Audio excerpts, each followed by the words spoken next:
सोचने से भी पहले बन जाते काम मेरे, करने से पहले बन जाते काम मेरे, करने से पहले।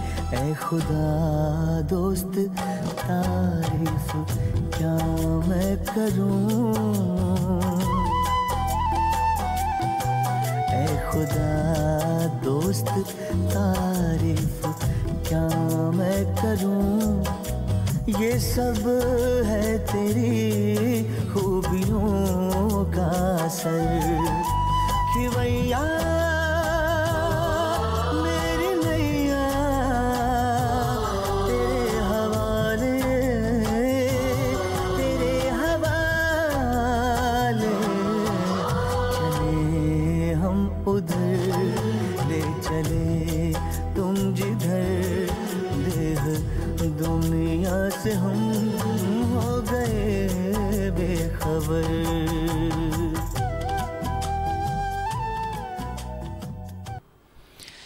ओम शांति।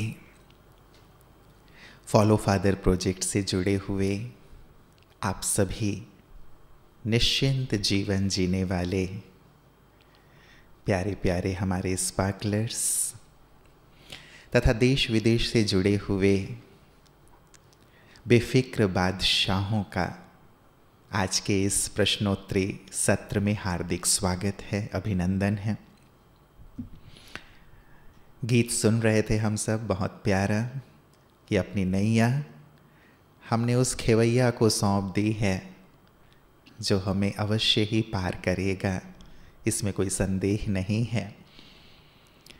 जिनका पालनहार, जिनका तारनहार, जिनका खेवनहार स्वयं परमात्मा हो, जिनकी जिम्मेवारी स्वयं भगवान ने ले ली हो, जिनके सिर पर स्वयं सर्वशक्तिवान त्रिलोकीनाथ का हाथ हो, उन्हें तो कोई चिंता हो ही नहीं सकती।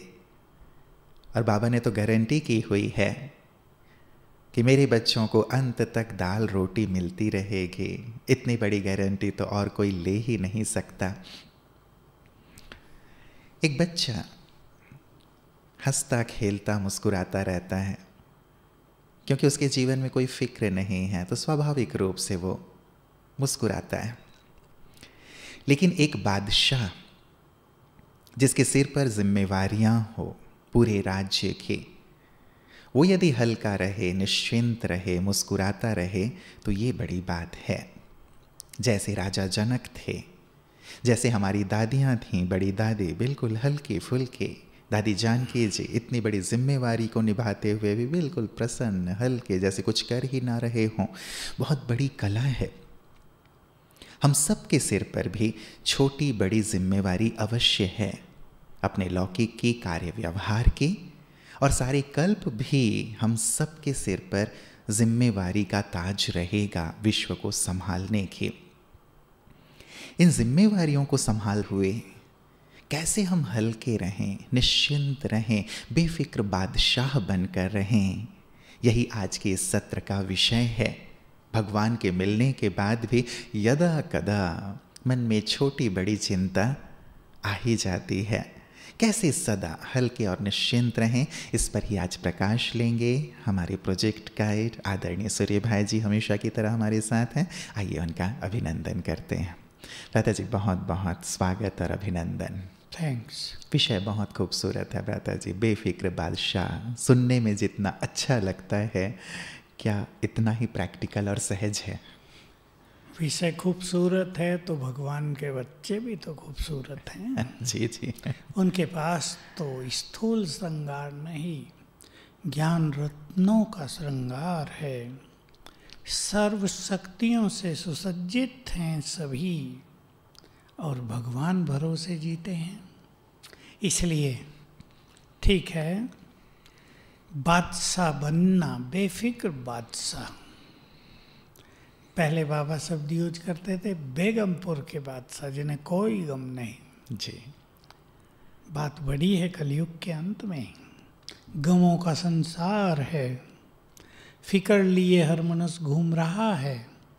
लेकिन ज्ञानियों की पहचान ही ये है कि वे ज्ञान के बल से, कुछ योग के बल से, कुछ अपनी सुंदर धारणाओं के बल से, अपने त्याग के बल से, समर्पण भाव के बल से अपने जीवन को निश्चिंत करते चलें और एक दिन ऐसा आए कि वो बिल्कुल इस संसार में बेफिक्र बादशाह होकर विचरण करें। जैसे एक छोटे बच्चे का आपने उदाहरण दिया, छोटा बच्चा इसलिए बेफिक्र है क्योंकि उनकी चिंता माँ बाप करते हैं। अच्छा, उसे ये पता भी नहीं कि उसकी चिंता माँ बाप करते हैं। यहाँ हम सब के साथ ये है कि हम बड़े हैं, हमें चिंताएं हैं और हमारे परमपिता हमारी चिंता करते भी हैं क्या, यहाँ थोड़े गड़बड़ हो जाती है।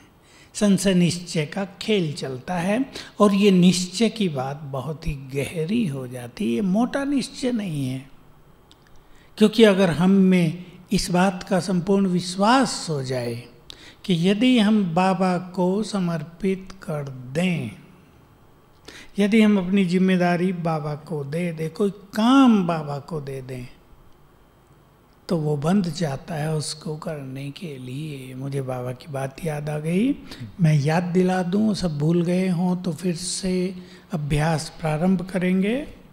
बाबा ने कहा कोई भी मुश्किलात आए प्यार से कहना मेरा बाबा, बुलाओ बाबा आ जाओ मदद करो। तो बहुत अच्छे शब्द हैं बाबा के, बाप भी बंधा हुआ है मदद करने के लिए। इससे बड़ी बात वो और क्या कहे। भगवान स्वयं बोल रहा है, बस तुमने मुझे कहा ना। अब सरल शब्दों में ये है, हमने उसे कहा वो करेगा ही। ऐसा हो ही नहीं सकता कि उसके प्यारे बच्चे उसको कहें, उससे कुछ मदद मांगें, कुछ कार्य सौंप दें उसे और वो न करे, इम्पॉसिबल। अब यहाँ हमें कितना विश्वास है, हम उसके भरोसे कितना अचल अडोल होकर जीते हैं, इस पे सारा खेल डिपेंड करता है। तो इसमें लंबे समय के ज्ञान का प्रयोग, बाबा की शक्तियों में अनुभव युक्त विश्वास, अनुभव युक्त, ये बहुत बड़ा काम करेगा। बहुत सुंदर। पता जी, इससे पहले कि मैं विषय पे चलूँ, आपने जो एक बात छेड़ी है उसे थोड़ा सा स्पष्टीकरण चाहूँगा। हम उसे बोलें और वो ना करें, क्या क्या बोला जा सकता है, कहाँ कहाँ मदद ली जा सकती है और कहाँ नहीं, इस पे भी थोड़ा सा स्पष्टीकरण चाहूँ। देखिए, मदद तो वो हर जगह करता है। जैसे सूरज की लाइट हर जगह पहुंचने के लिए तैयार है, लेकिन वो हमारे ऊपर है, हम उसको रोक तो नहीं देते। अब खेत हैं, खेतों में खुली लाइट उसकी पड़ती है जब तक बादल न रोकने लगे उसको। ऐसे ही बाबा से हमने जो कुछ कहा वो मदद तो करेगा, लेकिन रुकती कैसे है मदद, अगर हम उसकी आज्ञाओं पर नहीं चल रहे हैं, अगर हम पुण्य आत्मा नहीं बने हैं। भगवान को पुण्य आत्माएं बहुत प्रिय हैं। अगर हमारे पाप हमारे सामने दीवार बनकर खड़े हैं तो भगवान की मदद काम नहीं कर सकती। और एक राइट टाइम का वो भी इंतज़ार करता है।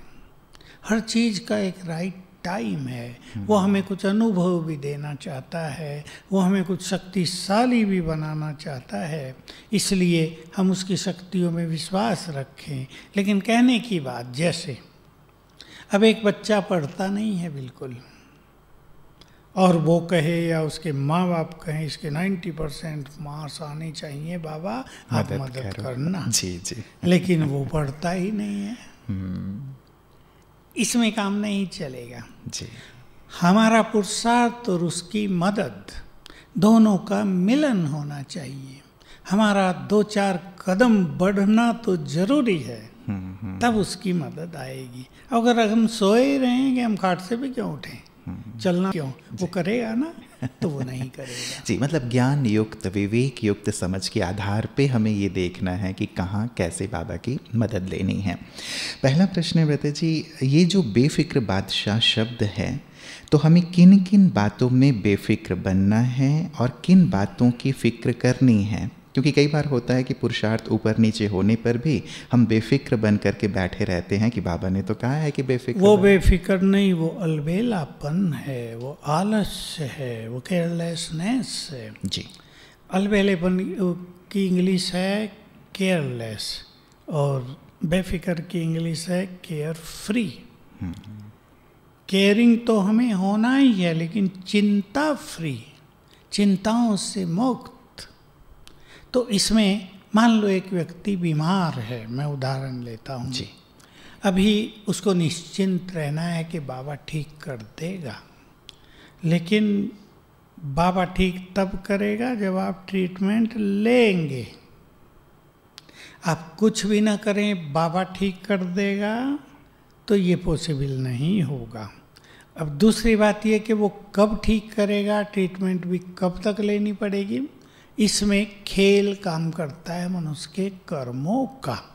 अब मान लो एक व्यक्ति ने जहर खा लिया, मैं एक उदाहरण दे रहा हूँ, बीके तो जहर नहीं खाएंगे, पर मैं एक उदाहरण दे रहा हूँ कि इसने जहर खा लिया और जहर खाने का असर 3 दिन तक दिखाई दिया, तब हॉस्पिटल में ले गए। अभी जहर फैल चुका शरीर में, इमीडिएट नहीं पता चला। अभी उसको हॉस्पिटल में ले गए और बाबा के बच्चे कह रहे बाबा इसे ठीक करो। अब वो इंतज़ार कर रहे, बाबा तो ठीक ही नहीं कर रहा, बाबा तो ठीक ही नहीं कर रहा। 3 दिन बीत गए, 5 दिन बीत गए, बाबा तो ठीक ही नहीं कर रहा। लेकिन डॉक्टर्स के पास उस जहर को निकालने का एक समय है, वो इमीडिएट नहीं निकलेगा। हो सकता है वो कहें इसमें 1 वीक लगेगा, आप धीरज धरो। तो जैसे उनके कहने से भी हमें 1 वीक धीरज धरना पड़ेगा, ऐसे ही बाबा के पास भी एक राइट टाइम होता है जब वो देखता है इनके वो विकर्म नष्ट हो गए हैं जिसके कारण ये बीमारी आई है या ये परिस्थिति आई है। अब उसका टाइम पूरा लिखा गया। लेकिन वो विशेष भगत, वो सबके लिए नहीं। ऐसे नहीं वो भक्ति भी कर रहा हो और पाप भी कर रहा हो। भगवान को ऐसे भक्त प्रिय नहीं होते जो भक्ति करते हो दिल से, स्वार्थ से नहीं, और बहुत पुण्य आत्मा हो। उनके प्यार में भगवान बन जाता है, और जो उसके बच्चे ही बन गए।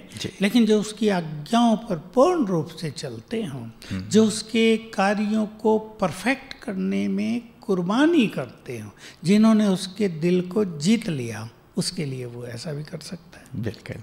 प्रभु जी, अगला प्रश्न है, बाबा ने कहा है, ये ईश्वरीय महावाक्य है, कि जिसकी बुद्धि जितनी स्वच्छ होगी वह उतना ही बेफिक्र होगा।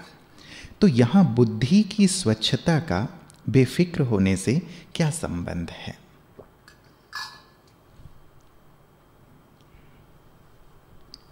बुद्धि की स्वच्छता का तो एक ही मीनिंग होता है कि बुद्धि में कोई गंदगी ना हो।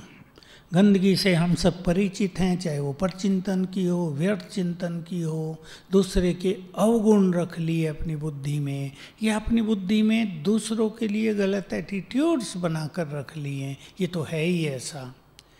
इस गंदगी से क्या होता है कि परमात्म शक्तियाँ प्राप्त नहीं होती। स्वच्छ बुद्धि, बिल्कुल खाली बुद्धि व्यर्थ से, इसमें ही तो भरेंगी परमात्म शक्तियाँ।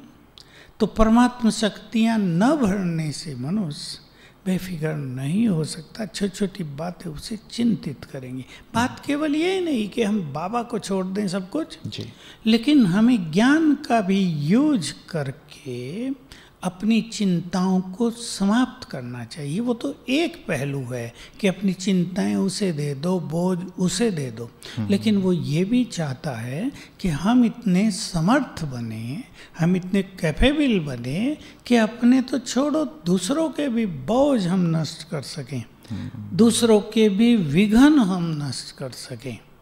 तो ज्ञान का प्रयोग करना और अपने को समर्थ बनाना, ये भी बेफिक्र बनने का एक उत्तम साधन है। जी जी जी, हर बार हम भगवान के आगे हाथ फैलाने लगे, तुम कर दो, वो भी तंग हो जाएगा ना, बार बार मेरे पास आ जाता है, खुद तो कुछ करता नहीं, ये काम नहीं चलेगा। जी जी जी जी बिल्कुल, मतलब ये दूसरा पहलू बहुत महत्वपूर्ण रहता है जी, इस पर सबको विचार करना चाहिए कि ज्ञान जो इतना सुंदर बाबा ने दिया है उसे भी हम बेफिक्र रहने में यूज़ करें और दूसरों को भी बेफिक्र बनाएं उसके आधार पर।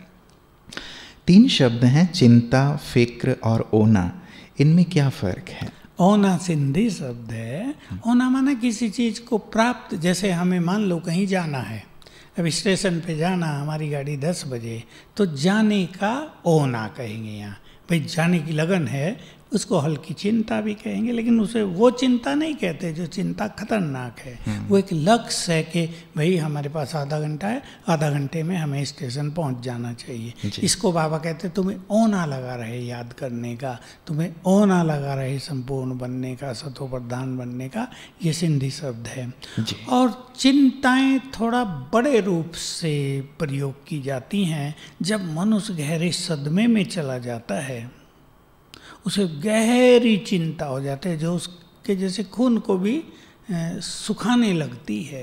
और फिक्र एक छोटी छोटी बातों के लिए, भाई इस चीज़ का फिक्र, उस चीज़ का फिक्र, जो कॉमन संसार में चलता है, और ये फिक्र हर एक को रहता ही है और रहना भी चाहिए, तब मनुष्य कुछ काम करता है। तो बड़ी स्थिति है चिंता भयानक, जिसको चीता के समान कहा गया चीता के समान है। और जो काम काज के फिक्र, बच्चों की पढ़ाई का फिक्र, चिंता नहीं, फिक्र है भाई इन्हें राइट टाइम पे भेजना है, इन्हें होमवर्क कराना है, इनके अच्छे मार्क्स आ जाए, इन्हें पुश करते रहना है। और जो ओना है ये एक लगन। जी जी जी, मतलब एक पॉजिटिव शब्द है ओना। क्या किसी चीज़ की फिक्र करना विकार या अवगुण कहलाता है? क्या फिक्र करना पाप के खाते में जमा होता है? नहीं, इसका नाता पाप से नहीं है, इसका नाता है मनोस्थिति से।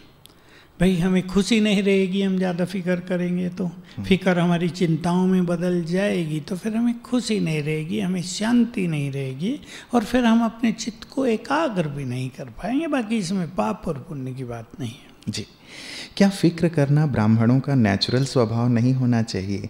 फिक्र करने से तो पुरुषार्थ और ही तीव्र होगा ना, हमारी उन्नति में सहायता होगी। होना ही चाहिए।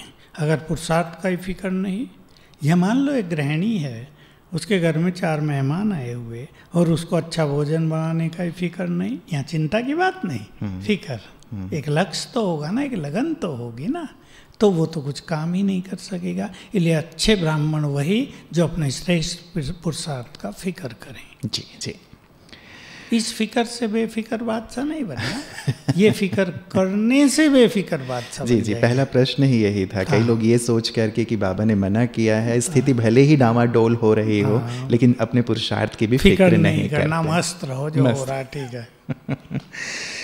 भाई साहब, कईयों के साथ ऐसा भी होता है कि अपने पुरुषार्थ को लेकर इतना चिंतित हो जाते हैं कि स्वयं को ही डिमोटिवेट करने लगते हैं, उमंग उत्साह खत्म हो जाता है। तो ऐसे ब्राह्मणों को क्या सजेस्ट करेंगे? वो गलत है। कुछ विदेशियों के हमने समाचार में बताया, जब उनसे पुरुषार्थ नहीं हो तो अपने को मार पीटने लगे, उससे उनके ब्रेन पर बुरा असर आ गया, फिर बाकी पुरुषार्थ पूरा ही हो गया पूरे जीवन के लिए। 2-4 केस ऐसे हुए।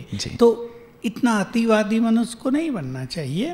देखिए, जो हमारा पुरुषार्थ है, हमारा जो योग अभ्यास है, हम देखते हैं, हमें हजारों के अनुभव आते हैं हमारे पास, और इससे हमें पता चलता है कौन योगी बन सकते हैं, किसके जीवन में उतार चढ़ाव आएंगे, और जब उतार चढ़ाव आए तो उन्हें क्या करना चाहिए, ये हर व्यक्ति जानता नहीं। हर एक जो एडवाइजर है उसको भी नहीं पता इसका। योग नहीं लग रहा, वो कहेंगे बैठो बाबा के रूम में 2 घंटे बैठे रहो, क्यों नहीं योग लगेगा? लगेगा जरूर, सवेरे 2 बजे उठ जाओ, योग लगाओ, लगेगा। और 2 बजे उठ के सो रहे हैं बेचारे। तो रियल पुरुषार्थ की गाइडेंस ये सबसे नहीं आती है। इसलिए एक अच्छा गाइड यदि किसी को मिल जाता है तो सहज हो जाता है, और उसका फिक्र भी एक नेचुरल सा रहता है, वो भी एक चिंता भी कह सकते हैं उसे, लेकिन वो भयानक वाली चिंता नहीं, अपने पुरुषार्थ की चिंता। बिल्कुल, मतलब यदि उतना नहीं भी हुआ तो हम उसको थोड़ा थोड़ा बढ़ाते चलें। हम अगर उतना हमारा नहीं हो रहा है, मान लो किसी ने सुना 8 घंटे योग करना है, मेरा तो होता नहीं, अब होता क्यों नहीं, उसके पीछे कई राज हो सकते हैं। ये राज हो सकता है उसकी प्योरिटी बहुत अच्छी ना हो, ये राज हो सकता है उसकी दैहिक दृष्टि ज़्यादा हो, ये राज हो सकता है वो पूरा जीवन मोबाइल पे ज़्यादा लगा हुआ, उसका ब्रेन इतना पावरफुल ना हो, क्योंकि ब्रेन का पावरफुल होना भी जरूरी है। ये हो सकता है उसका चित्त एकाग्र होता ही ना हो और वो लगा हुआ 8 घंटे योग करना, तो वो जो संघर्ष है वो अच्छा नहीं रहता। इसलिए हर एक को अपनी अपनी योग्यता को समझते हुए, अपनी सामर्थ्य को समझते हुए, मेरा पुरुषार्थ किस गति से आगे बढ़ सकता है। अगर आपको 8 घंटा योग का चार्ट बनाना है तो आप लक्ष्य रख लो 1 साल में बनाना है। मुझे रोज 1 मिनट बढ़ा देना है, देखो 1 मिनट ही काफ़ी हो जाएगा, फिर धीरे धीरे वो बढ़ता जाएगा और योग अच्छा हो जाएगा। इसलिए इसमें बहुत समझदारी की जरूरत पड़ती है। जी जी जी, मतलब धीरे धीरे इसमें उन्नति की ओर आगे बढ़ते चलें। बाबा ने कहा है कि इस अलौकिक जन्म का धर्म अर्थात धारणा ही है मौज में रहना, परंतु वर्तमान समय यदि शारीरिक, पारिवारिक या आर्थिक स्थिति से यदि हम मजबूत नहीं हैं तो कितनी भी कोशिश करें ज्ञान के आधार से भी हम चिंता मुक्त नहीं बन पाते। तो ऐसे में हम मौज के जीवन का अनुभव कैसे करें? इसमें थोड़ा सा हमें ये करना पड़ेगा कि उन चीज़ों से थोड़ा हट कर, थोड़ा डिटैच होकर, मान लो जॉब चली गई जी, अभी आर्थिक तंगी भी होने लगी, अभी बहुत प्रैक्टिकल बात है, मनुष्य को चिंता होगी, उसको बच्चे भी हैं, लेकिन हम बाबा का उदाहरण लें। बाबा के पास 380 बच्चे खाने खिलाने को थे, लेकिन घर में कुछ भी नहीं था। अब देखो, ब्रह्मा जैसा पेपर तो किसी का नहीं हो सकता। आपके घर में 2-4 बच्चे हो सकते हैं, फिर भी भोजन तो होगा, पैसा भी थोड़ा बहुत होगा, उधार भी मिल जाता है, लेकिन बाबा के पास कुछ नहीं था। कैसे उन्होंने शिव बाबा के भरोसे अचल अडोल रहकर उस लंबे समय को पार किया धैर्यता से। वो कोई 1-2 दिन की बात नहीं थी, अच्छा लंबा समय गुजरा था। कोरोना का समय तो बहुत थोड़ा है उससे। तो अगर मान लो आपकी नौकरी चली गई और आर्थिक तंगी आपको हो रही है, तो पहला कदम आप उठाएंगे कि खर्च में कटौती। भाई पहले ऐसा भोजन खाते थे, अब थोड़ा सीधा कर देते हैं। हमने यज्ञ में देखा, जब हम आए, जब मेरी ड्यूटी किचन में लगी तो एक सीधा सा नियम था, जब सीजन नहीं है रात को केवल 1 सब्जी और रोटी होगी, खिचड़ी भी नहीं, खिचड़ी चावल तो तब होता ही नहीं था। ये तो जब से गुजराती आए उनको कढ़ी चावल चाहिए, कढ़ी खिचड़ी चाहिए थी, तब से शुरू हुआ। तो सब उसमें खुश रहते थे, बस संतुष्ट एक, रहते मतलब थे। रोटी और सब्जी, 1 सब्जी और रोटी बस। दिन में दाल चावल और सब्जी और रोटी मिलेगी। तो बाबा ने भी ये सिखाया, और ये कॉमन बात है भाई, जब ऐसा समय आ जाए, आमदनी कम हो रही हो, तो इकोनॉमी से जीवन जीना ही चाहिए। दूसरी बात, अपनी साधना को बढ़ा दें। चलो वो कमाई नहीं हो रही है, अलौकिक कमाई कर लेते हैं। थोड़ा सा प्लानिंग करें स्त्री पुरुष दोनों, और अपने घर के वातावरण को बहुत अच्छा बनाएं। तो स्थिति श्रेष्ठ होने से, योग बल बढ़ने से ये सब चीज़ें सहज ही ठीक हो जाएंगी। तो ये 2 चीज़ें हर एक को अपनानी चाहिए। लेकिन अगर इन्हें छोड़कर चिंता करने लगे, भाई कार है, अब उसके तेल के तो पैसे नहीं हैं, बड़ी परेशानी हो गई, लेकिन उस टाइम कार पहले भी तो नहीं थी, छोड़ देना चाहिए। जैसे हमारे यहाँ भी किया है, कारें सबकी खड़ी हैं, तेल नहीं है तो समय अनुसार करना ही पड़ता है ना। जी जी जी, बिल्कुल। मतलब हम एक रास्ता निकाल लें, अपनी अवस्था को अच्छी रखें, तो परिस्थितियाँ, बातें ठीक होती चलेंगी। घर में बड़ा होने के नाते घर की सारी जिम्मेवारी बाबा ने मुझ आत्मा को दी है। ड्रामानुसार क्या इन हालातों में भी बेफिक्र बादशाह बनना संभव है?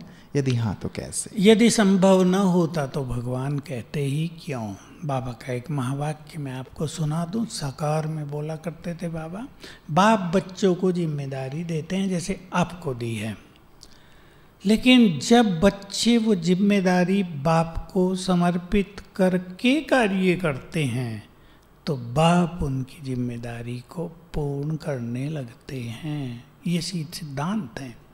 इसलिए जिम्मेदारी की जितनी चिंता है उतनी ही चिंता अपने श्रेष्ठ पुरुषार्थ की भी कर दो तो जिम्मेदारी निभाने में बाबा आपकी बहुत मदद करने लगेगा। जी, सब जिम्मेवारियां, बाल बच्चे पति सब कुछ बाबा को सौंप कर खुद को निमित्त समझ बेफिक्र तो हो जाते हैं, लेकिन सदा के लिए बेफिक्र बादशाह नहीं रह पाते। इसके लिए क्या करें? ये ज़्यादातर होता है व्रत जी लोगों को कि हमने सब सौंप दिया लेकिन फिर कब हमने ले लिया वो हमें ही नहीं पता चलता। देखिए आज के समय में जो कोरोना काल है जी। इसमें ये बात बहुत प्रैक्टिकल हो रही है और इसी को ध्यान में रखकर और भविष्य को ध्यान में रखकर मैं इसका उत्तर देता हूँ। अब मान लो एक चिंता है कि बच्चे पढ़ नहीं रहे। अभी फादर ने बहुत अच्छी तैयारी कराई थी कि बच्चों को मेडिकल में भेजेंगे, आईआईटी में भेजेंगे या और कोई हायर एजुकेशन उन्हें दिलाएंगे। अब थोड़ी समस्या आ गई, धन की भी कमी हो गई और जो एग्ज़ाम हो रहे थे अब शुरू हुए हैं, मान लो वो भी नहीं हो रहे थे। तो मनुष्य चिंतित होता है, लेकिन अब मनुष्य को क्या करना चाहिए कि समय अनुसार अपनी इच्छाओं और कामनाओं को ढालते चलें। अगर ये मनुष्य नहीं करेगा तो उसकी चिंताएं दिनों दिन बढ़ती जाएंगी। इसलिए ठीक है, बच्चों की पढ़ाई मान लो 1 साल नहीं हो रही, कोई बात नहीं, फिर पढ़ेंगे। सदा तो ये दिन रहेंगे नहीं, दिन तो बदलते जाएंगे, परिस्थिति बदलेंगी, कभी अच्छी आएंगी कभी बुरी आएंगी। चलो 1 घंटा ड्रॉप हुआ, क्या प्रॉब्लम हुई, फिर आगे पढ़ लेंगे।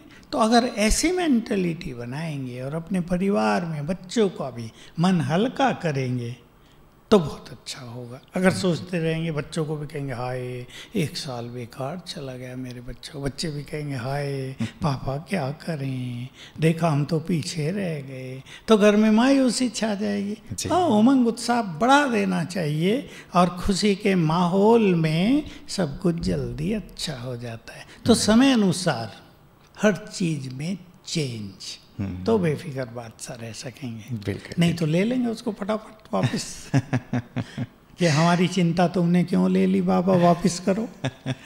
एक नेचुरल आपको नहीं लगता है कि एक जैसे किसी व्यक्ति को एक आदत हो गई होती है, एक संस्कार ही बन गया होता है, भाई मैं बोलना नहीं चाहता हूँ लेकिन बोल देता हूँ, मैं करना नहीं चाहता लेकिन कर जाता हूँ। क्या ये भी एक नेचुरल सी आदत नहीं हो गई है कि हमने दे तो दिया लेकिन बार बार ले लेने की, और कब ले ली वो पता ही नहीं चलता? नहीं, बात लेने की नहीं है।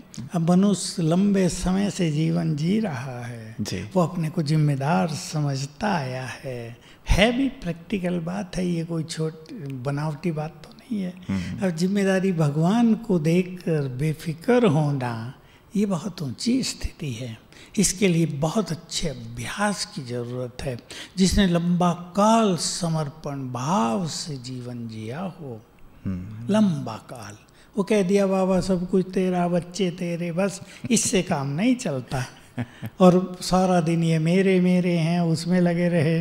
तो ये जो समर्पणता है ये बड़ी सूक्ष्म है, बड़ी गुह्य है। इसको जैसे जैसे बढ़ाते चलेंगे तो ये चिंताएं और फिक्र भी समर्पित करना आता जाएगा। जी जी, एक चीज़ बताइए इसी से जुड़ी हुई बात। एक होता है हम उन्हें दे देते हैं, और एक दूसरी बात होती है कि हमारे मन में कहीं ना कहीं ये तो रहता है कि चलो हमने दिया तो है लेकिन करना तो आखिर हमें ही पड़ेगा ना। बच्चे यदि गलत रास्ते पे जा रहे हैं, बोलना तो हमें ही पड़ेगा, उनकी सारी देख रेख हमें ही करनी पड़ेगी, घर में क्या क्या होगा हमें ही करना पड़ेगा। तो इन दोनों चीज़ों को कैसे समझें? बिल्कुल, करना तो स्वयं को ही पड़ेगा। कोई बाबा तो आके बच्चों को पढ़ा नहीं देगा। लेकिन मैं एक बात कहता आया हूँ कुछ दिनों से और कईयों ने वो नोट की होगी कि हम इतना समर्पित भाव बढ़ा दें कि हमारी प्लानिंग भी बाबा करें, और वो कर देता है। और प्लानिंग करके प्लानिंग को पूर्ण भी वो स्वयं करने लगता है। अब बच्चे बुरे संग में जा रहे हैं, अभी हजारों केसेस से हमने देख लिया कि माँ बाप उन्हें डांटते डपटते उनका पैसा बंद कर देते हैं, पढ़ाई छुड़ा देते हैं, फिर भी वो रुकते नहीं हैं। हम ये देखते आए। परिवार की एक ही घटना, लड़की का कुछ केस हुआ था, उन्होंने उसकी पढ़ाई छुड़ा के घर रख ली तो वो डिप्रेशन में एक मास में वो डिप्रेशन में आ गई पूरी तरह से। अब वो जो पहली समस्या थी उससे ये कई गुना बड़ी समस्या बन गई।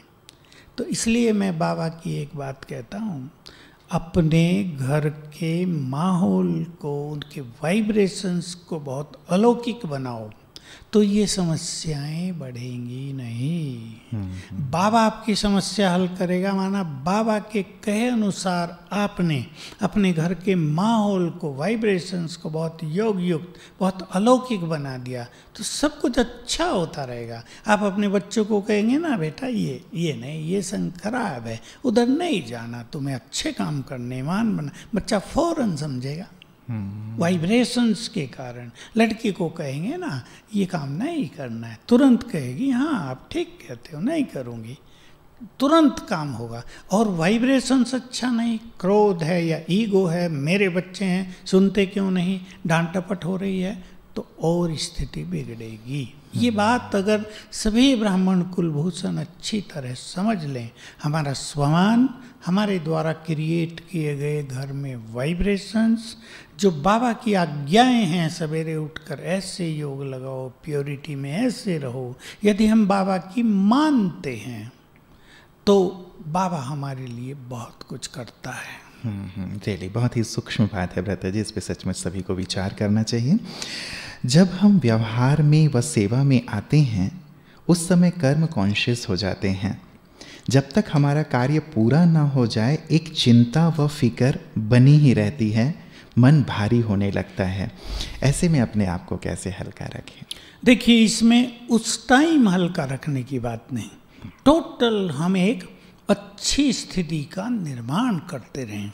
अब मान लो मैं उदाहरण दूँ, दो कुश्ती वाले पहलवान लड़ रहे हैं, अभी दोनों ही पावरफुल हैं, बराबर की जोड़ी होती है, कभी वो नीचे कभी वो नीचे, दोनों में अनिश्चितता भी है, पता नहीं कौन जीतेगा, मैं जीतूंगा या ये जीतेगा, लेकिन फिर भी वो हिम्मत नहीं हारते। और उनकी जो कुश्ती की प्रैक्टिस है दांव आदि लगाने की, वो लंबे समय की है। अगर वो कहें पहलवान बहुत बड़ा, अब इससे कौन सा दांव से कुश्ती लड़ूं, तो नहीं होगा। तो ये ऐसी चीज़ है, कर्म कॉन्शियस होना मनुष्य की नेचुरल नेचर बन गई है। हम भी देखते हैं, मैं भी अपने से पूछता हूँ कि ये काम मैं कर रहा हूँ, अभी शुरू भी करते हैं, लेकिन कभी कभी काम में अति व्यस्तता हो जाती है, और काम यदि और ढंग का है तो बाबा छूट जाता है। लेकिन अगर हम लंबे समय के प्रैक्टिस करने वाले हैं तो ये जो कर्म कॉन्शियसनेस है, इस पर हम विजयी हो सकते हैं। और इसका तरीका यही है कि बीच बीच में हमें कुछ अभ्यास करते रहना चाहिए, उस कर्म में नहीं, पहले से ही, ताकि हमारी आदत हो जाए। तब जब कोई ऐसा जिम्मेदारी का काम हमारे सामने होगा जिसमें हम फुल्ली इन्वॉल्व हो जाते हैं, उसमें भी हम कुछ ना कुछ अभ्यास करते रहेंगे। कम से कम कर्म करने से पहले 1, 2, 3 मिनट कुछ अच्छे अभ्यास अवश्य कर लेने चाहिए, और बीच बीच में भी करेंगे तो कर्म कॉन्शियस नहीं होंगे, कर्म का प्रभाव नहीं पड़ेगा, और जो एक फिक्र रहता है उसको पूरा करने का, उसकी बजाय हमें निश्चिंतता आ जाएगी कि ये तो पूरा होना ही है, हम एक्सपर्ट हैं इसमें, कोई ऐसा कोई किसी भी तरह का सटिल डाउट भी नहीं होगा कि ये पूरा होगा या नहीं, इसलिए उसकी फिक्र की बात नहीं होगी। बिल्कुल, ये तो हुआ ही पड़ा है वाली स्थिति रहेगी, या हम कल्प कल्प के विजयी हैं, ये भी स्थिति रहेगी, तो निश्चिंतता मुझे लगता है कि आ जाएगी। बाबा ने कहा है कि जो अभी बेफिक्र बादशाह नहीं बनते वो भविष्य के भी बादशाह नहीं बनते। तो देखा जाए तो कोई ना कोई फिक्र है ही, जीवन में आती ही रहती हैं। तो क्या ये सही है कि हम भविष्य में बादशाह नहीं बन पाएंगे? कभी ना कभी बन जाएंगे, जब कोई ना कोई फिक्र है तो कभी ना कभी बन जाएंगे। त्रेता युग बहुत बड़ा होगा, देखो त्रेता युग के लिए बाबा ने कहा है 16,108 प्रिंसेस होंगे, यानी बहुत राजाई हो जाएंगे। अब भारत का जो विस्तार है दूर दूर तक फैल गया होगा, जी जी, इसको वृत्तर भारत कहा गया है इतिहास में, यानी विशाल भारत, जिसमें श्रीलंका, सिंगापुर तक, इधर थाईलैंड तक, उसके भी आगे तक, इधर ईरान, इराक तक, ये सब हिस्सा भारत में आ जाता है। चीन और रशिया तक का भी हिस्सा भारत में रहता है आदिकाल में। तो उस टाइम जरूर आप राजा बन जाएंगे। थोड़ी चिंता रहती है तो थोड़ी सी कटौती हो जाएगी, ज़्यादा चिंता ना करो इसकी भी। इसकी चिंता करने की जरूरत नहीं है। जिस प्रकार ब्रह्मा बाबा को अपनी राजाई का नशा रहता था, वो बेफिक्र रहा करते थे, ऐसे ही आज की इस फिक्र व चिंताओं भरी दुनिया में हर परिस्थिति में विजयी बनकर हम बेफिक्र कैसे रहें? इन परिस्थितियों में नहीं, परिस्थितियों का प्रभाव हमारे नशे पर ना आए, हमारे नशे का प्रभाव परिस्थितियों पर आए। अब बाबा को बहुत नशा रहता था, इसलिए बाबा को जो बूढ़ापन था ना वो भी खत्म हो गया था। किसी को बाबा को देख के ऐसा नहीं लगता था बाबा कोई बूढ़े हैं, उनके हाथ हिल रहे हों, वो किसी का हाथ सहारा लेके चल रहे हों, वो हाय हाय कर रहे वो तो बिना सहारे के बैठा करते थे। बिना सहारे, और किसी को लगता ही नहीं था कि बाबा कोई बूढ़ा है। लोग तो समझते थे शिव बाबा इनके तन में रहते हैं ना, इसलिए शिव बाबा सदा थोड़ा ही रहते थे। उनको अपना ईश्वरीय नशा वो उनको चुस्त दुरुस्त रखता था, जवान रखता था। इसलिए परिस्थितियों में नशा रहिए नहीं, नशे में रहें तो परिस्थिति नहीं रहेंगी, ऐसा करेंगे। जी जी जी, इसे पलट करना पड़ेगा उल्टा। जब हम अपनों के प्रति शुभ भावना रखते हैं और हमारी शुभ भावना का उन पर कोई भी असर होता हुआ दिखाई नहीं देता, बल्कि और ही परिस्थितियां बिगड़ती हुई दिखाई दे रही हैं, तो भी मन में एक चिंता का भाव उत्पन्न होने लगता है, तो क्या अपनों के लिए की गई यह चिंता सही नहीं? नहीं, चिंता तो मनुष्य को होगी, क्योंकि जो अपने हैं उनके लिए मनुष्य कुछ करना चाहता ही है, और ये चिंता होना स्वाभाविक भी है। परंतु हमारी शुभ भावनाओं का असर दूसरों पर तब होगा जब हमारे अंदर योग की शक्ति बहुत होगी। और अगर फिर भी असर न हो तो हमें इसको नियति मानकर, उनका भाग्य मानकर अपने को थोड़ा हल्का कर देना चाहिए। जैसे कई बच्चों की माताएं बात करती हैं, मेरी बच्ची पढ़ती नहीं, 10वीं किया है। मैंने कहा कितने नंबर आए हैं? 40% आए हैं। मैंने कहा क्या बनाना चाहती हो इसको? मैं तो इसको डॉक्टर बनाना चाहती थी। मैंने कहा इसके 40% आए, तुम और जोर लगवाओगी 50 आ जाएंगे 12वीं में, क्यों बेचारी के पीछे पड़ी हुई हो, रहने दो ना। डॉक्टर बनाना ही ज़रूरी है क्या? इसे अच्छा इंसान बना दो, जो इसकी योग्यताएं हैं उनको आगे थोड़ा बढ़ने दो। तो क्या है, कुछ चीज़ों को हमें स्वीकार करना पड़ता है। अब उसका बेचारी का बुद्धि का लेवल ही एवरेज है, अब उसे सोचे टॉप पर ले जाएं, वो पूरे बोर्ड को टॉप कर दे 12वीं में, ये कैसे होगा? इसलिए कुछ चीज़ों को एक्सेप्ट करेंगे तो निश्चिंत सहज रह सकेंगे। जी जी, एक चाहना लेकिन रहती है माता पिता की, और जैसे हम भी कई बार आप भी कहते हैं कि योग से, अच्छे अभ्यासों से बुद्धि का लेवल बढ़ सकता है।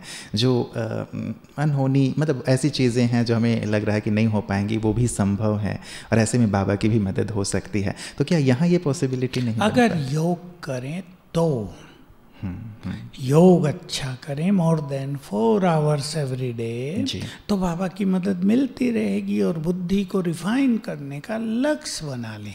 जो व्यर्थ में बुद्धि जाती है उससे अपने को बचा लें, और जो हमने बहुत सारी विधि बताई उसका अभ्यास करें तो अच्छा विकास अवश्य होगा। जी जी, और ये होता हुआ दिखाई दिया है कई जगहों पे, हुआ है बहुत बच्चों में। जी जी जी। लौकिक परिवार के बीच में रहते जब हम बेफिक्र रहते हैं तो घर वाले हमें उल्टा सीधा सुनाते हैं कि इनको तो कोई फ़र्क ही नहीं पड़ता, ये तो परिवार का जैसे कि हिस्सा ही नहीं है। तो उनके ये शब्द मेरे लिए एक नई प्रॉब्लम बन जाती है। तो ऐसी परिस्थिति कि हम बेफिक्र रहते हैं, लेकिन उनको ये है कि ये तो कोई फिक्र ही नहीं करते। जैसे दूसरों को सुखी देख के लोग परेशान होते हैं ना कि क्यों सुखी हैं, हमारी तरह ये क्यों नहीं है दुखी। तो ठीक है, आप उनकी इस चीज़ को देख के परेशान ना हो, और आपकी जो जिम्मेदारी है उनकी केयर भी करें। होता क्या है, कई लोग ऐसा कर लेते हैं कि मन से तो बेफिक्र रहते ही हैं, लेकिन कार्यों से भी बेफिक्र हो जाते हैं कि ये वो करें हम नहीं करें। ऐसा नहीं करना, ये स्थिति मन की है, ये नहीं हम अपने कार्यों को और जिम्मेदारियों को छोड़ दें। इस पे ध्यान देंगे तो परिवार वाले आपसे दुखी नहीं होंगे। जी जी, बल्कि खुश रहेंगे। और इसमें उनका और भी ज़्यादा वो हो जाता है कि देखो ये ज्ञान में है और कितना अच्छे सहयोगी हैं। देखिए, एक माता है घर में, मान लो भोजन ही बनाना और 2-3 को बनाना है। जी जी। अब इस संदर्भ में हम ये कह सकते हैं कि वो बेफिक्र बादशाह है और वो उनको कम सहयोग करती है, तो बोलेंगे। लेकिन ये बेफिक्र बादशाह और हंसती हंसते मन बहलाते, उनको भी अच्छी बातें सुनाते, काम में लगती है, उनको भी लगाती है, तो देखो काम जल्दी होगा। इसको फिर भी कम करना पड़ेगा, ज़्यादा वो कर लेंगे लेकिन उन्हें लगेगा कितना अच्छा हो गया। ये सब कलाएं हमें डेवलप करनी चाहिए। बिल्कुल, मतलब बेफिक्र का अर्थ हमें सही अर्थों में समझना होगा। घर वालों को लौकिक जिम्मेवारियों में भी उनको हमें सहयोग देना है ताकि उनकी ये शिकायत ना रहे। I am suffering from terminal illness, cancer. How to be tension free when you are suppose to live? Death waiting for you. My son is 21। My family is totally disturbed. तो चिंता करने से तो कैंसर ठीक नहीं होगा। समस्या तो इनकी बिल्कुल स्वाभाविक है चिंता होने की जी। लेकिन जितना खुश रहेंगी कैंसर उतना ही तो जल्दी ठीक होगा। और जितना ये अभ्यास करेंगी मैं आत्मा इस देह से अलग हूँ और बॉडी से डिटैच होकर बॉडी को वाइब्रेशंस देंगी, उतना कैंसर जल्दी ठीक होगा। इसलिए चिंता करने की बजाय ये काम करेंगे तो निश्चिंत हो जाएंगी और ठीक भी हो जाएंगी। बिल्कुल, मतलब निश्चिंत। और मान लो ऐसी स्थिति आ गई कि जा ही रहे हैं दुनिया से, तो सब बच्चे अपना भाग्य लेकर आए हैं ना। हम नहीं देखते छोटे छोटे बच्चों को छोड़ के ऐसे एक्सीडेंट हुए, 2 छोटे बच्चे बच गए, सब मर गए। सुनामी आई, 2 बच्चे इधर पड़े, वो जीवित रह गए, सब बह गए। उनका अपना भाग्य था, वो बड़े आदमी बन गए। फिर भी अगर जाना ही पड़ रहा है तो उन सब को बाबा को समर्पित करके ये कामना करते हुए इनका भाग्य बहुत सुंदर है, खुशी से देह छोड़ना चाहिए। जी जी। वैसे तो बहुत ही रहता है जी, परिवार वालों के लिए भी एक कठिन समय रहता है और खुद के लिए भी एक कठिन परीक्षा का दौर होता है ये। लेकिन आपने जो बातें कही हैं सचमुच उसमें व्यक्ति हल्का रह सकता है। कैंसर चीज ही ऐसी है, इसके नाम से घबराते हैं, जैसे कोरोना के नाम से घबराते हैं ना, हुआ हो या ना हुआ हो। कई होगा तो ये आ रहा, कल पॉजिटिव थी रिपोर्ट, परसों निगेटिव आ गई, अभी निगेटिव थी, दूसरी जगह चेक कराया पॉजिटिव आ गई। तो लोग घबरा रहे हैं कि करें तो क्या करें। लेकिन कुछ लोग मस्त भी रहते जो चेक कराते नहीं है, कोरोना आता है जाता है ठीक होता है, वो मस्त रहते हैं। ये भी चल रहा दुनिया में। कैंसर भी ऐसा ही है तो खतरनाक डिजीज, लेकिन फिर भी अपनी मनोस्थिति को संभालना ही ईश्वरीय ज्ञान का स्वरूप है। जी जी बिल्कुल, हम सबकी दुआएं और शुभकामनाएं आपके साथ हैं कि आप जल्दी से जल्दी स्वस्थ हो। इसमें बाबा को समर्पित कर देना चाहिए अपने देह को। ये देह तुम्हारी गोद में, अब तुम इसे अमृत पिलाओ, सिर पे हाथ रखो और ठीक करो। जी। अगला प्रश्न बेटा जी कि बाबा ने कहा है कि फिक्र होती है कोई भी अप्राप्ति व कमी के कारण, तो हम कैसे समझें कि हमारे अंदर क्या कमी है या कौन सी अप्राप्ति है जो सूक्ष्म रूप से हमारे लिए चिंता का विषय बना हुआ है? ज्ञान की कमी, ड्रामा के ज्ञान पर विश्वास की कमी, कुछ शक्तियों की कमी जो भयभीत करती है, ये अप्राप्तियां मनुष्य को ज़्यादा फिक्र में लाती हैं। जिसने ड्रामा के रहस्य को समझ लिया हो वो जल्द निश्चिंत जीवन जीते हैं। जी जी। अब बेहद का वैराग्य हमारा पिछला विषय था व्रता जी, तो प्रश्न है कि बेहद का वैराग्य और बेफिक्र बादशाह, क्या दोनों में कोई कनेक्शन है? देखिए, बेहद का वैराग का अर्थ है हमारी बुद्धि संसार में कहीं भी लिप्त न हो, हम पूरी तरह से डिटैच हो गए हों।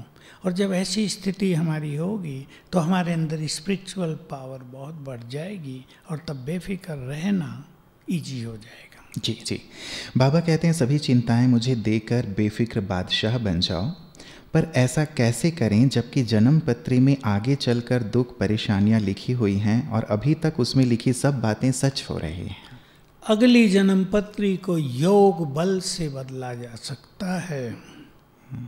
अब इसमें 2 सत्य होते हैं। कुछ लोग हैं मान लेते हैं भाई अब हम कार से जा रहे, एक्सीडेंट होगा ही, लेकिन कुछ लोग ये करते हैं कि उस टाइम को डिले कर दो, क्योंकि वो एक्सीडेंट का भी टाइम निश्चित था ना, हमने उसको 5 मिनट पीछे कर दिया तो एक्सीडेंट छूट गया। तो हर चीज को बदला जा सकता है। इसमें योग बल सबसे बड़ी चीज है। बाबा हमेशा कहते हैं तुम्हारी आयु भी योग बल से बढ़ती है। ब्रह्मा बाबा के लिए उदाहरण देते हैं, ज्योतिषियों ने इसको बताया हुआ था तुम्हारी आयु 60 साल है, अब देखो बढ़ती जाती है, क्योंकि सबसे बड़े योगी थे।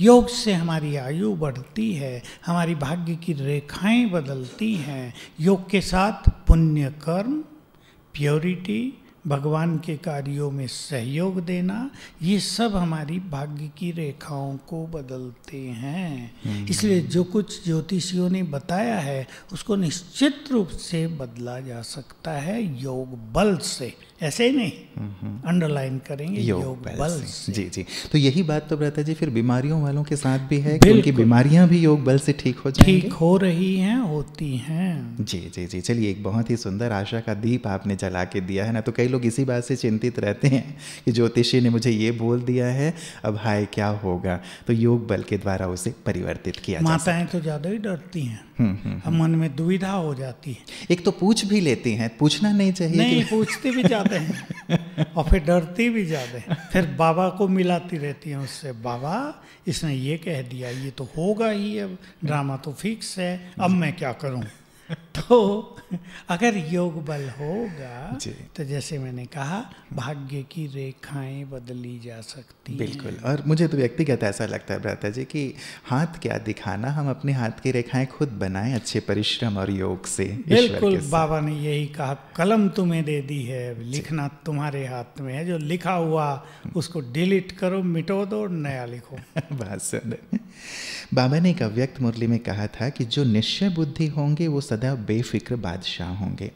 उन्हें ये संकल्प भी नहीं करना होगा कि मैं बादशाह हूँ, वो सदा निश्चिंत रहेंगे ही। ऐसी स्थिति कैसे बने? क्या इससे हम ये समझें कि हम संपूर्ण निश्चय बुद्धि नहीं हैं? ये तो सत्य बात है। इस संसार में कोई भी संपूर्ण निश्चय बुद्धि नहीं है। निश्चय बुद्धि की निशानी होती है निश्चिंत जीवन। इसके लिए लंबे समय के ज्ञान की साधना, ड्रामा की साधना, ड्रामा के ज्ञान का प्रयोग करना, बाबा में पूर्ण विश्वास, और ये निश्चय अनुभव युक्त हो जाए, ये निश्चय अनुभवों पे आधारित हो जाए, तब ये निश्चय परफेक्ट होता है। मैंने कहीं सुना था मुरलियों में, लेकिन वो बात मैं अभी बताऊंगा, नहीं तो सब कहने लगेंगे हम तो निश्चय बुद्धि हैं ही नहीं। निश्चय बुद्धि की एक लेवल अवश्य होते हैं, पर जैसे मैंने कहा संपूर्ण निश्चय बुद्धि माना संपूर्ण निश्चिंत। और निश्चय केवल ये नहीं कि बाबा आया है या वो हमें पढ़ा रहा है या ये युग बदलने वाला, इनमें तो निश्चय सहज हो जाता है। लेकिन डे टू डे लाइफ में जो बातें आ रही हैं, बाबा मुझे मदद करेगा भी या नहीं, ये काम ठीक होगा भी या नहीं, बाबा मेरा साथी है भी या नहीं, सूक्ष्म चीज रोज सामने आती हैं हमारे, उनमें निश्चय रखते हुए निश्चिंत रहना और पुरुषार्थ करते रहना। ये मैं फिर ऐड करना चाहता हूँ। निश्चिंता का अर्थ बिल्कुल नहीं कि हम भोजन ही नहीं करेंगे, हम तो निश्चिंत हैं, कार्य करने हैं जी निश्चिंतता पूर्वक। बिल्कुल, मतलब एक बहुत ही गहरी और सूक्ष्म बातें हैं। मुझे लगता है कि एक कुछ चीज़ें होती हैं जो बाहरी तौर पे दिखाई देती हैं, लेकिन जैसे जैसे उसकी प्रैक्टिस किया जाए तो सचमुच वो बहुत ही डीप होती हैं और वो अनुभव में आती। मैं एक उदाहरण देता हूँ। मान लो बाबा ने एक सुंदर महावाक्य कहा हुआ है कि जब तुम घर से बाहर चलो किसी कार्य को करने, तो बाबा का आह्वान करो और संकल्प करो, सफलता मेरा जन्म सिद्ध अधिकार है, तुम्हारा कार्य सफल होगा। अब हम एक बड़ा काम करने जा रहे हैं जिसमें हमारे मन में पहले से ही दुविधा है कि वो व्यक्ति करेगा या नहीं करेगा, करेगा या नहीं करेगा। अब हमारे निश्चय की यहाँ परीक्षा है कि हम घर से बाबा का आह्वान करके चले हैं, ये संकल्प करके चले हैं, सफलता मेरा जन्म सिद्ध अधिकार है, ये कार्य होना ही है। फिर भी रास्ते में हमें आधा घंटा लगा है, आधे घंटे में कितने संशय के संकल्प उठ गए, इस पे खेल डिपेंड करता है। फिर वो सफलता नहीं मिलेगी। जिम्मेदार होंगे हमारे संकल्प बाबा का वो महावाक्य नहीं। फिर हम कहेंगे आपने तो कहा था मेरा आह्वान करो, ये संकल्प करके जाओ, सफलता होगी, तो हुई नहीं। देखो निश्चय गहरी बात हो गई ना। अभी निश्चय था तो रास्ते में वो नेगेटिव संकल्प नहीं आने थे। बिल्कुल बिल्कुल, ये निश्चय। जी। जैसे कल परसों एक बहन का फ़ोन था, उन्होंने कहा कि मैंने बाबा के सामने योग करके 2 स्लिप रखे थे कि हाँ और ना का, कि बाबा क्या जवाब देते हैं, और जब मैंने उठाया तो वो हाँ निकल गया, लेकिन मेरे मन में तो था कि बाबा ना बोलेंगे।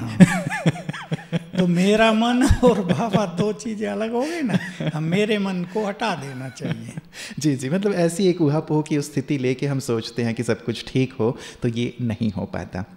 अंतिम प्रश्न है व्रत जी, बेफिक्र बादशाह कैसे बने? खैर ये प्रश्न तो आ गया है। जहाँ तक किसी भी प्रकार का डर है, जैसे भविष्य की इनसिक्योरिटी का डर या फिर अपनों को खोने का डर या कोई भी छोटी बड़ी बातों का डर है, तब तक हम बेफिक्र कैसे बने? और कभी कभी ये भी डर लगता है कि अगर मैं हिम्मत का कदम नहीं बढ़ा पाई तो फिर बाबा की मदद कैसे मिलेगी? नहीं, ये बिल्कुल ठीक बात है, हिम्मत का कदम तो बढ़ाना ही पड़ेगा, लेकिन अपने खोएंगे क्यों?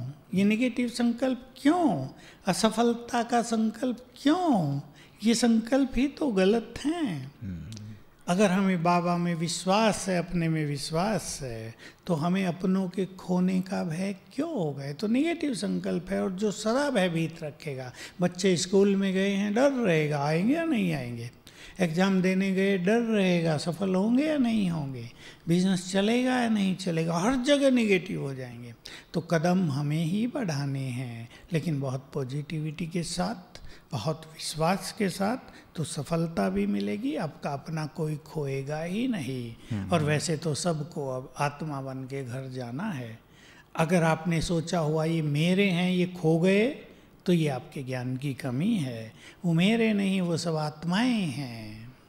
अगर मेरे भी हैं तो मेरी आत्माएं हैं, हम सब साथ चलेंगे घर। जी। इसमें कोई खोने की बात ही नहीं है। और स्वर्ग में आएंगे, सब कुछ मिलेगा। इसलिए अपने ज्ञान का विस्तार करें, उसको सूक्ष्म करें, अपने निश्चय को बढ़ाएं और बाबा को संपूर्ण रूप से जानते जाएं। उसकी कार्य करने की विधि को समझते चलें। वो किस बात से राजी होता है, कब वो हमारे लिए अपने नियम भी बदल सकता है, ये अगर हमें समझ होगी तो हम निश्चित रूप से उसको बांध लेंगे। बाबा के 2 शब्द याद दिला देता हूँ। अपने अधिकार और प्यार की रस्सी में बाप को बांध लो, बाप बंधने के लिए तैयार है। लेकिन इन दोनों ही बातों की गुह्यता, ये मोटी बात नहीं है। जी। जो इन दोनों बातों की गुह्यता को लंबा समय अभ्यास में लाएं, प्यार और अधिकार, वो इसके अनुभव कर सकेंगे। बहुत बहुत शुक्रिया भ्राता जी, बहुत ही गहन और सूक्ष्मता से आज इस विषय को आपने स्पष्ट किया है। और ऐसा लगता है कि जितनी गहराई में हम उतरते हैं उतना ही उसको सूक्ष्म रूप से समझ पाते हैं। कई बार बाहरी तौर से हम समझते हैं कि ये चीज़ ऐसी है, लेकिन उसकी सूक्ष्मता कुछ और होती है। लगता है कि अभ्यास करते करते, तपस्या करते करते और अनुभव करते करते ही हम इन चीज़ों को अच्छी तरह से समझ पाएंगे। आज के लिए आपका दिल से बहुत बहुत सभी भाई बहनों की तरफ से शुक्रिया। बेफिक्र बादशाह शब्द ही कितना सुंदर है। बादशाह, भगवान हमें बादशाह वर्तमान में भी बना रहे हैं और भविष्य में तो हम होंगे ही। सारे कल्प हमारे ही सिर पर ताज रहेगा और हमें ही सारे विश्व का कल्याण करना है, सारे विश्व को संभालना है। लेकिन संस्कार भी हम अभी ही डाल रहे हैं अपने अंदर। यदि अभी चिंता वाले संस्कार रहेंगे तो द्वापर के बाद भी जब ताज मिलेगा, चाहे छोटा हो या बड़ा, लेकिन उसे हम कठिनाई से, चिंता से ही निभाएंगे, क्योंकि अभी ये संस्कार हमारे चिंता के हैं। तो क्यों ना हम अपने आप को पूरी तरह निश्चिंत बनाएं। बाबा ने कहा है कि बाप तुम्हें मिल गया ना, और बाप को यदि कोई भी चिंता है तो उसे सौंप दो। बाप सागर है, उसमें सब बातें समा जाएंगी। ये भी अनुभव करने की बात है। और जो भ्राता जी ने एक बात कही मुझे और भी बहुत सूक्ष्म लगी, कि जो ज्ञान उन्होंने दिया है उस ज्ञान को हम यूज़ करें अपने आप को बेफिक्र बनाने में, औरों को बेफिक्र बनाने में, खुद को समर्थ बनाने में। जो समर्थ होता है वो चिंता नहीं करता, हल्का रहता है, निश्चिंत रहता है।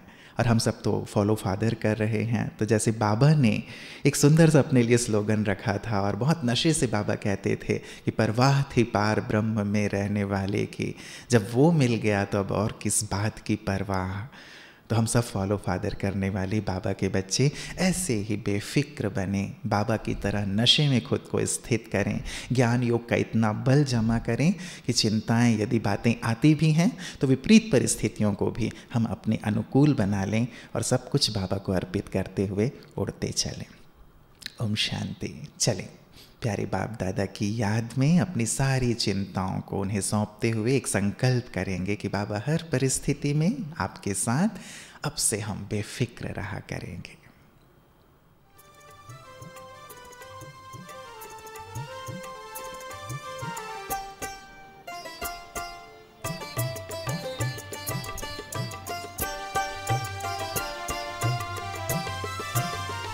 हमारा शिव है लखदातार, हमारा शिव है लखदातार, हमको काहे की चिंता।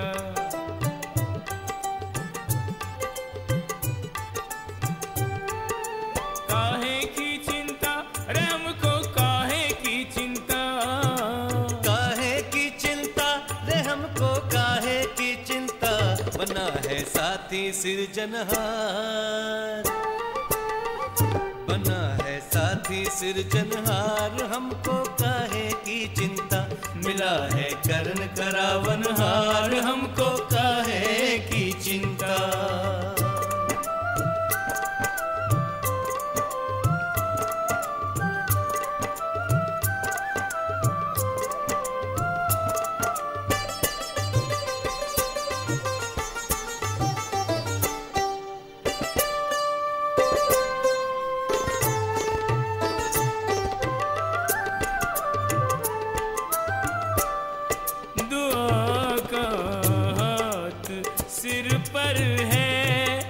फिर किस बात का डर है। जो होगा बस भला होगा, भरोसा उसके ऊपर है। दुआ का हाथ सिर पर है तो फिर किस बात का डर है। जो होगा बस भला होगा, भरोसा उसके ऊपर है। वही है जीवन का आधार, वही है जीवन का आधार, हमको काहे की चिंता।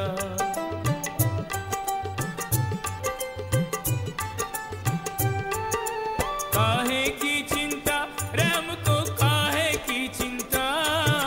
काहे की चिंता रे हमको काहे की चिंता, बना है साथी सिरजनहार, बना है साथी सिरजनहार, हमको काहे की चिंता। मिला है कर्ण करावनहार, हमको काहे की चिंता।